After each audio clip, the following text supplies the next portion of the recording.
This piece of shit. It's back at it again.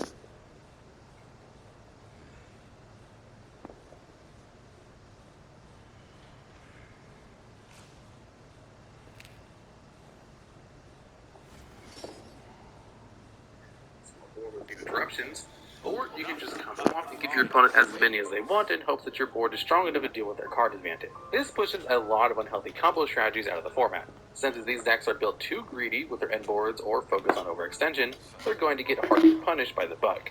But for a lot of people, this is actually precisely why Maxi is so toxic, because even though it gives us choice in how you can deal with it, every one of those options is a huge gamble. That usually results in you losing the game regardless. If you end on a board of little to no disruption, then your opponent can just play almost uninterrupted and OTK you easily. Or if you combo up, then your opponent is going to be able to brute force their way through your board with a sheer massive card advantage. It's a lose-lose situation that relies on random chance to beat with almost zero effective counterplay once it's resolved, and turns games that would previously be surefire wins into death. This pushes out unplugged combo mechanisms in play, and also pushes out the of the meta, the reason that they can't play with their max speed. But not only does the bug push certain decks out of the meta, it centralizes the entire format around its existence. Surely, forcing you to play cards like Outside Devastator and just straight up guard by But by far the most toxic part of this feature is that it's not just a tool that helps decks with effective. It also guarantees that your line happens to draw it first. Because now not only do you have to break your opponent's board, you have to do so while providing with uncapped follow like cards. Because if you don't, you're likely to just get OTK. No matter which side of the max you may run, both sides are free. It's actually feels like a especially if you happen to be getting set. And it exists in the games that would otherwise have been forced unwinnable on one side, forcing every deck to go with a card in mind and restricting a ton of strategies from having meta impact. The only reason it's so low on this list is because Maxi Toxic is somewhat universal, since there are a lot of people that consider it healthy for the game, since for all the meta does, it allows for smaller strategies the chance to actually see the meta play, and because it can easily be played around to build the match. Contributing over number 9 is Yamasil, the Siege of Kaiju, a representative of the Kaiju archetype. A sequence of monsters that actually best history. Most Kaijus have a secondary, unique effect that makes each of them relevant with strategy, or when splashed into other decks as end board bases. But in terms of toxicity, only one aspect of Kaijus really matters. And that is that with a Kaiju, you can tribute an opponent's monster as part of the summoning condition, and then special summon that monster to your opponent's field in attack position. But this particular summoning condition isn't unique to the archetype, and some cards can even tribute more than one of your opponent's monsters, like Lava Golem, which can tribute 2 monsters, and Sphere Mode, which can tribute 3. But for these cards, you have to give up your normal. These summoning conditions are toxic because there's no way of interacting with the Kaiju-like monster before it hits the field, because its ability to tribute one of your monsters isn't an effect that activates. It's a summoning condition, which means that there's no window to actually respond with a negate or disruption.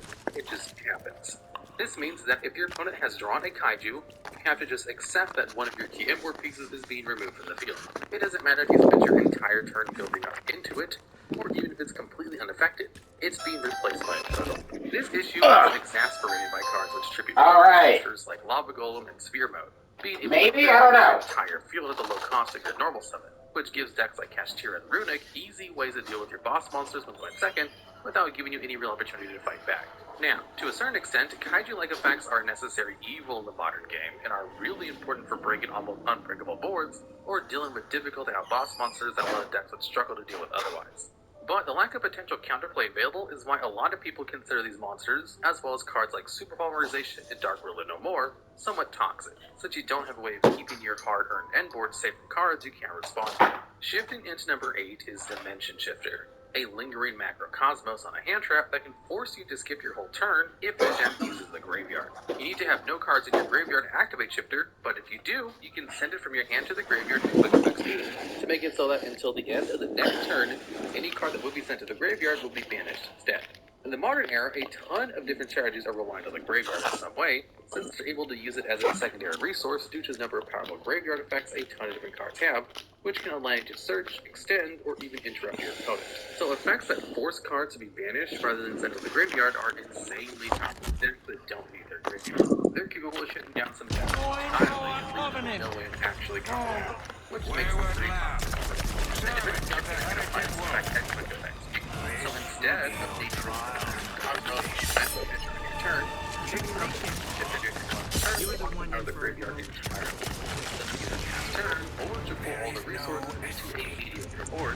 they don't just get O2K. And regardless of what they pick, if your deck doesn't care about the graveyard, you're probably going to go. As a result, Shifter has don't care about the graveyard. Like, you're like after and was one of the most tools for his deck. Since it gave these decks a beautiful play set. There's a package.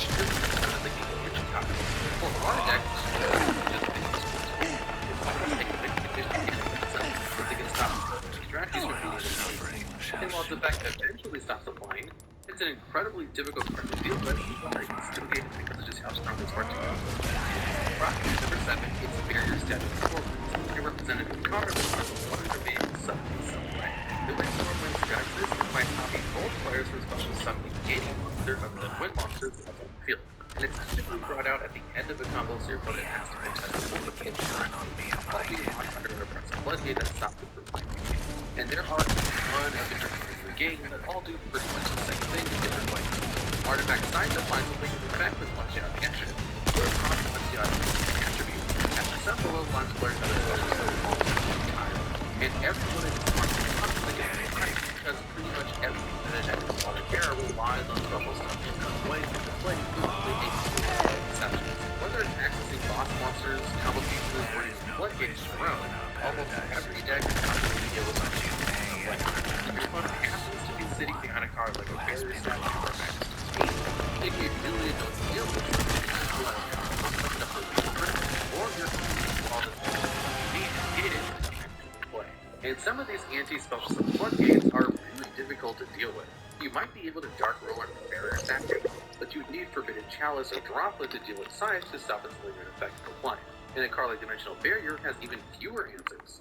Even if you happen to draw the up for a specific floodgate, sometimes that's not enough either. Especially because meta Bible strategies with kinds of floodgates usually back them up with a flash of X or a secure victory. Scythe decks, for example, would occupy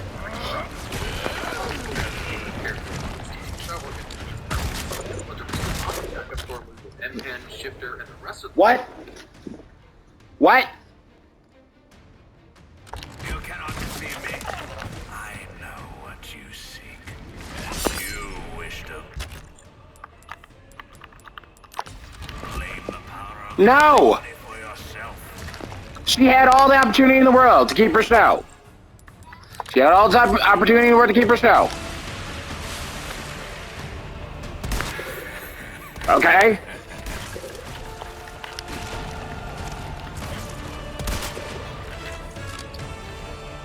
Yeah, and I bet it was boring as fuck.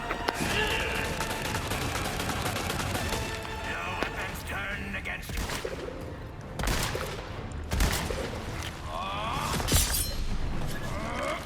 you. No, not if they're just gonna make fun of her.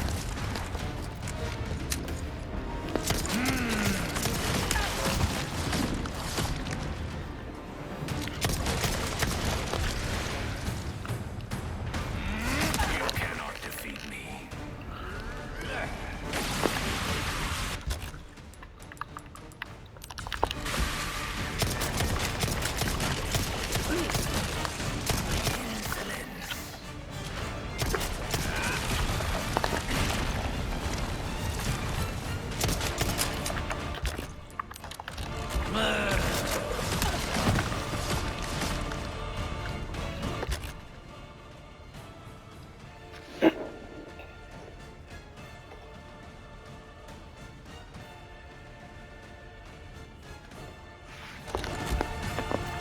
You will kneel.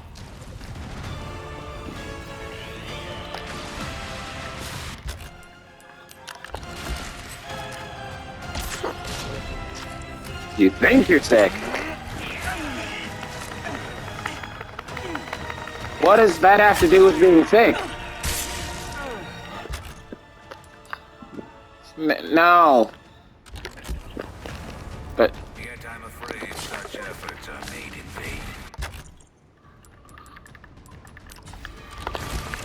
None in the zealous shall be rewarded.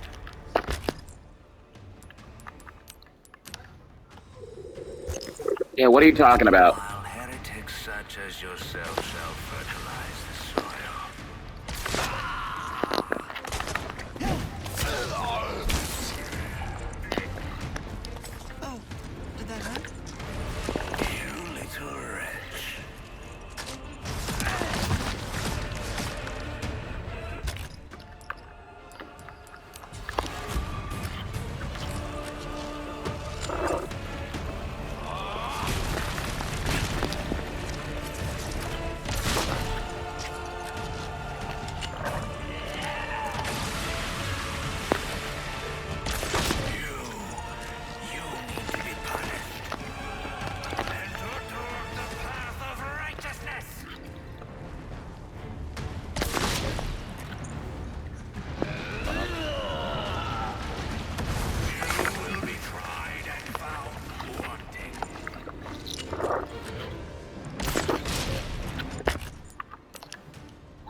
You are kidding.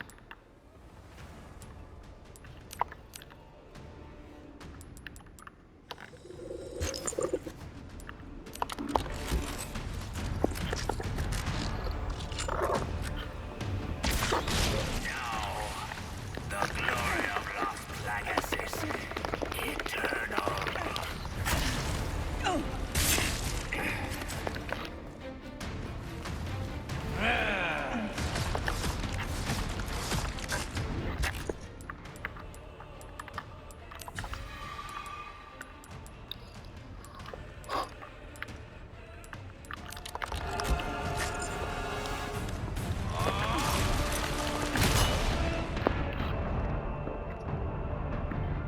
Well,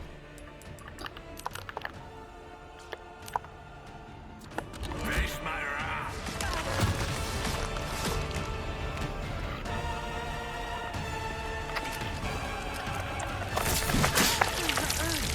Fear the wrath of God.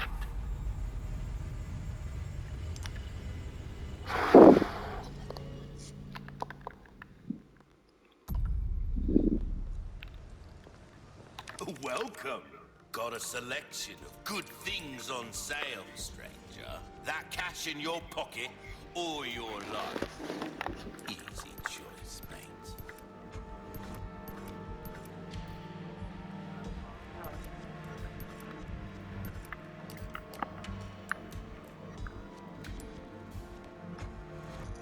I'll buy almost anything.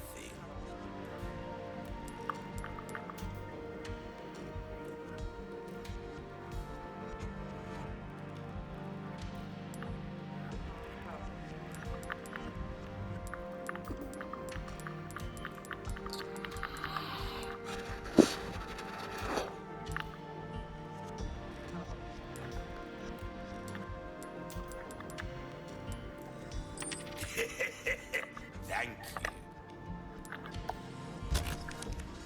I'll have this over when you've got the space. All yours, stranger. Will that be all then? Don't get yourself killed now.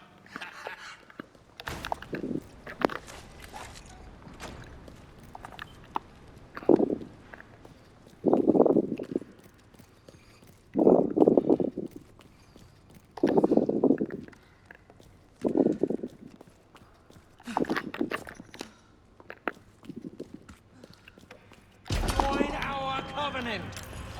Wayward lamb. Service of the heretic wolf. This will be your trial and tribulation. Tribulation? You're the one in for a world. There is no insolence.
too close.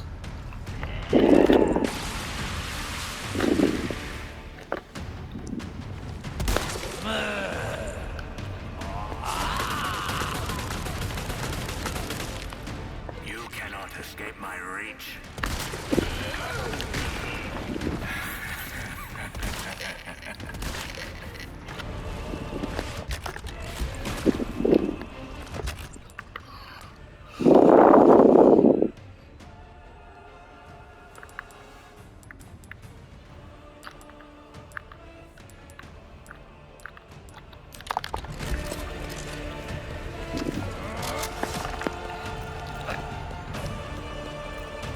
Is it close? That's bullshit.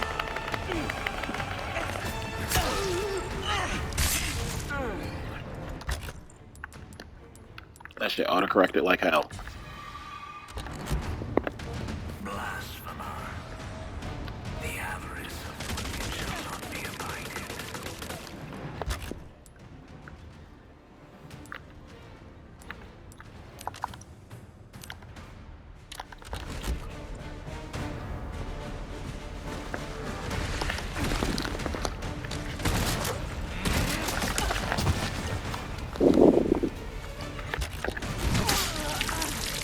Fear the wrath of God.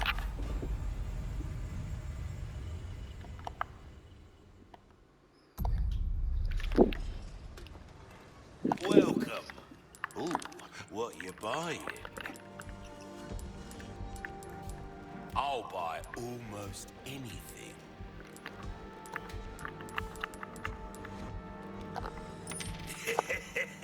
Thank you. I'll hand this over when you've got the space. All yours, stranger. Anything else? Now go and cause some mayhem, eh?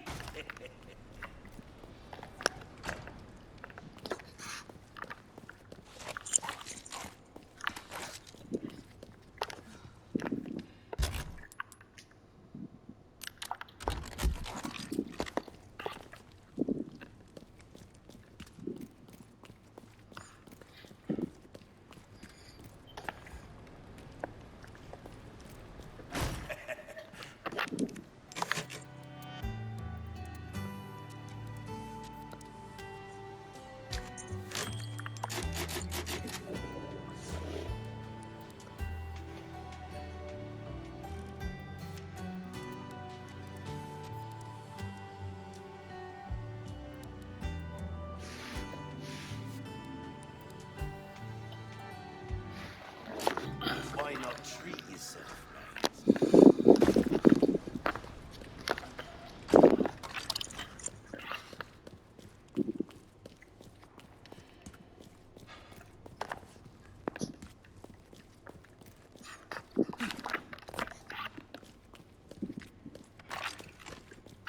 Our covenant.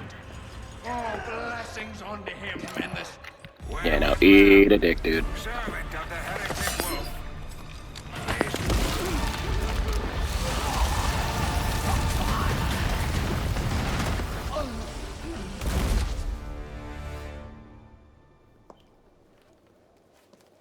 Control, come in. I have the package. This is